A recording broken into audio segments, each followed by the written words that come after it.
Bonjour Marie-Cœur de Roy. Bonjour Sébastien, bonjour Peggy, bonjour à tous. Alors un spécialiste de la data vient justement de cartographier les maisons à risque de ce qu'on appelle le retrait-gonflement argile. C'est ce phénomène qui est à l'origine de fissures et parfois même d'effondrement de certains Ouais. bâtiments. Ouais. Alors d'abord, on va dire de quoi on parle quand on parle de retrait-gonflement d'argile. On parle des effets du climat sur nos sols argileux et plus particulièrement des effets des épisodes de sécheresse qui se multiplient, s'intensifient et s'alternent de plus en plus régulièrement avec des phases de réhydratation.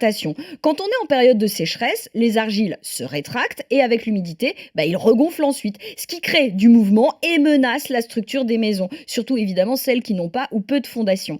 Le spécialiste de la data Nemer a pris en compte une série de critères pour cartographier les risques. Résultat, c'est dans le Gers que la situation est la plus inquiétante.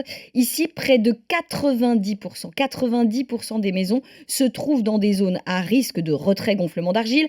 On est au-delà des 60% dans les Bouches-du-Rhône et à plus de la moitié des maisons dans les Alpes de Haute-Provence, en Haute-Garonne et dans le Hmm. Lot-et-Garonne. Et alors ce qui est très frappant sur cette carte, c'est que dans certaines villes, ce sont absolument toutes les maisons qui sont considérées comme étant à risque. Oui, alors attention, ça ne veut pas dire que toutes les maisons vont s'effondrer du jour au lendemain, mais oui, on a localement 100% de maisons exposées, et c'est le cas dans pas mal de villes en région parisienne, comme Montfermeil, Ormesson-sur-Marne, Le Raincy ou Clichy-sous-Bois.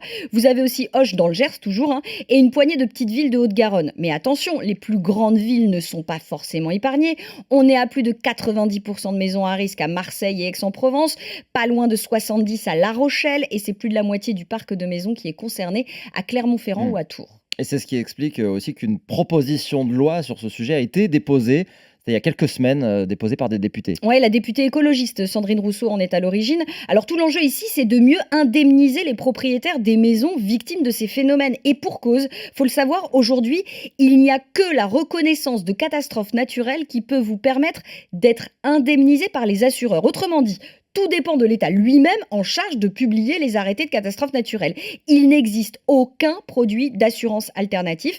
Le spécialiste de ce secteur, Adactis, estime au final que seulement 50 à 60% des sinistres de ce type sont finalement indemnisés aujourd'hui.